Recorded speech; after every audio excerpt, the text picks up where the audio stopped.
Hello student, आज हम research mythology के यूनिट नंबर 5 में लेक्चर नंबर 25 ले रहे हैं, जिसका टॉपिक है 1 sample and 2 sample T test. T test are statistically way of testing of a hypothesis when we do not know the population variance, our sample size is small and less than 30। T test में यदि हम population variance पता नहीं है और sample size less than 30 है, उस condition में ज़्यादातर हम टी टेस्ट का यूज़ करते हैं। सबसे पहले 1 सैंपल टी टेस्ट, एक सैंपल है उसके लिए टी टेस्ट कैसे करते हैं। We perform a 1 sample T test when we want to compare a sample mean with the population mean. जब हम 1 सैंपल टी टेस्ट करते हैं तो हम कंपेयर करते हैं सैंपल मीन को पॉपुलेशन मीन से। The difference from the Z test is that, इसमें जो डिफरेंस होता है जेड टेस्ट में, we do not have the information on population variance here. यहाँ पे हमें वेरिएंस के बारे में इंफॉर्मेशन नहीं होती है। We use the standard sample standard deviation instead of population standard deviation in this case, और हम केवल सैंपल का स्टैंडर्ड डेविएशन यूज़ करते हैं बजाय पॉपुलेशन के स्टैंडर्ड डेविएशन। फॉर्मूला है T equals to X bar minus mu upon S upon under root है, जहाँ पे एक्स बार है सैंपल मीन, म्यू है पॉपुलेशन मीन, एस है सैंपल स्टैंडर्ड डेविएशन और एन है सैंपल साइज, जिससे हम टी की वैल्यू निकालेंगे 1 सैंपल टी टेस्ट। एग्जाम्पल लेने अंडरस्टैंड करने के लिए 1 सैंपल टी टेस्ट को। Let us say we want to determine, suppose हमें जानना है if on average girls score more than 600 in the exam. जो गर्ल्स का एवरेज स्कोर है वो more than 600 exam. We do not have the information related to variance और standard deviation for girls score, और हमें पता नहीं है कि जो वेरिएंसेस कितना आ रहा है गर्ल्स के स्कोर में। To a perform T test, तो इसके लिए टी टेस्ट परफॉर्म करने के लिए we randomly collect the data of 10 girls with their marks. तो इसके लिए हम एक 10 गर्ल्स का डाटा रैंडमली कलेक्ट करते हैं मार्क्स का, and choose our alpha value significance level to be 0.05 for hypothesis testing, और इसके लिए हम चूज़ करते हैं 0.05 सिग्निफिकेंस लेवल को हाइपोथेसिस टेस्टिंग करने के लिए। तो इसके लिए गर्ल्स का स्कोर इस तरह से दे रखा है इसमें 587, 602, 627, 610, 619, 622, 505, 608, 596 और 592। These are all scores that done by the girls. In this example, mean score of the girls is 606.8. The size of the sample is 10. The population mean is 600. Standard deviation for the sample is 13.14. ये 1 sample की different चीज़ें हैं, यानी mean है, इसका size है, population mean है, standard deviation of sample है। ये सभी चीज़ें हमारे पास हैं, इनका यूज़ करके हम क्या निकालेंगे, टी टेस्ट स्टैटिस्टिक्स निकालेंगे, टी टेस्ट की वैल्यू निकालेंगे। ये वैल्यू यदि इसमें पुट करते हैं, एक्स बार सैंपल मीन 606.8 है, म्यू पॉपुलेशन मीन 600 है, अपॉन एस स्टैंडर्ड डेविएशन 13.14 है, और एन सैंपल साइज रूट 10 में आ गया तो 1.64 आ जाएगा। अब नल हाइपोथेसिस क्या आती है हमारे पास, H naught mu less than equal to 600, और क्रिटिकल वैल्यू आ रही है 1.833। तो t score less than critical value, t test score आ रहा है 1.64 और क्रिटिकल वैल्यू आ रही है 1.833, जो कि लेस है, इस मतलब पी वैल्यू 0.0674 आ रही है, तो पी वैल्यू ग्रेटर है 0.05 से। सो our p value greater than 0.05, thus we fail to reject the null hypothesis or do not have enough evidence to support the hypothesis that on average girls score more than 600 in the exam. ये हो गया 1 sample T test के लिए। अब आते हैं 2 sample T test. We perform a 2 sample T test when we want to compare the mean of 2 samples. 2 samples के mean को कंपेयर करने के लिए यूज़ किया जाता है 2 सैंपल टी टेस्ट का। देखिए यहाँ पे फॉर्मूला इस तरह से होता है, T equals to x1 bar minus x2 bar minus mu one minus mu two upon square root of s1 square upon n1 plus s2 square upon n2।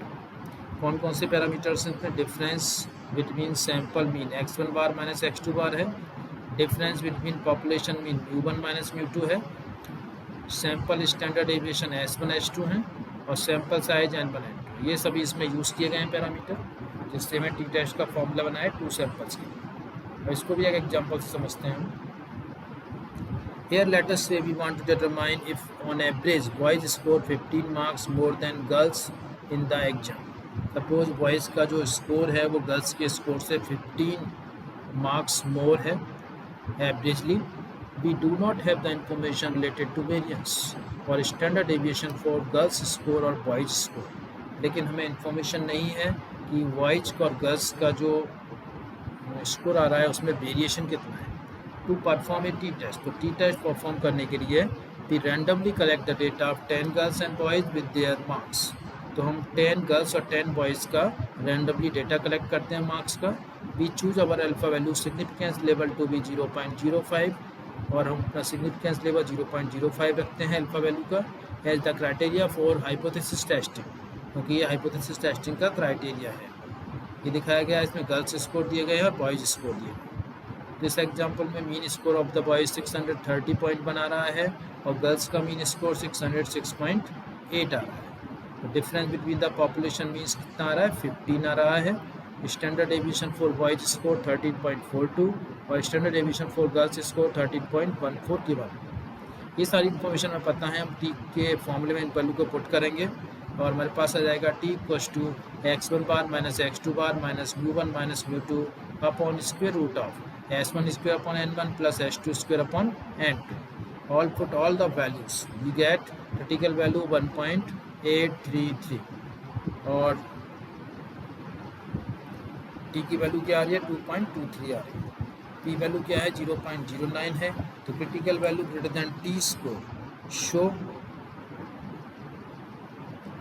P value less than 0.05 show H0 is rejected or H1 is accepted. Thus P value is less than the 0.05, so we can reject the null hypothesis and conclude that on average boys score 15 marks more than girls in the exam. Now deciding between Z test and T test, हमने Z test भी पढ़ा है, T test भी पढ़ा है, तो हम क्या डिसाइड करते हैं दोनों टेस्ट से। Show when we should perform the Z test, when we should perform T test. It a key question we need to answer if we want to master statistics. Master statistics हमें लगानी है तो उसमें हम एक question कर सकते हैं, की क्वेश्चन। सैम्पल साइज मानो ग्रेटर देन 30 है, तो हम कौन सा टेस्ट करेंगे, Z टेस्ट करेंगे और T टेस्ट नहीं करेंगे। पॉपुलेशन वेरिएंस अननोन है, अननोन है, यदि अननोन है तो T टेस्ट करेंगे और नॉन है तो Z टेस्ट करेंगे। तो इस तरह से ये T टेस्ट और Z टेस्ट में डिफरेंस हो गया। If the sample size large enough then the Z test and T test will conclude with the same results. For a large sample size, sample variance will be better estimate of population variance. So even if population variance is unknown, we use Z test using sample variance. Similarly, for large sample, we have the high degree of freedom, and since T distribution approaches the normal distribution,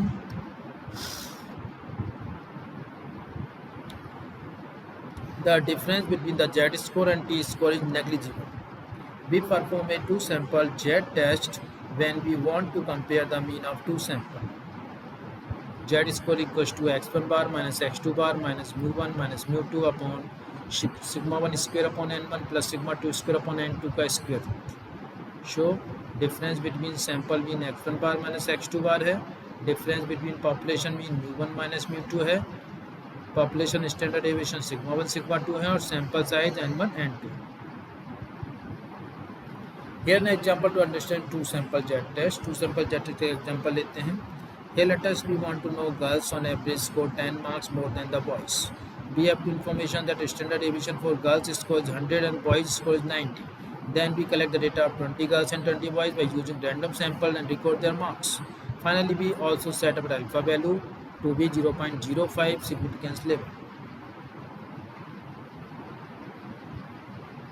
इस तरह से इसमें जो values दी गई हैं, mean score for girls 640 है sample mean score for boys sample mean 613.3 है। Standard deviation for the population for girls 100 है। Standard deviation for the population of boys 90 है।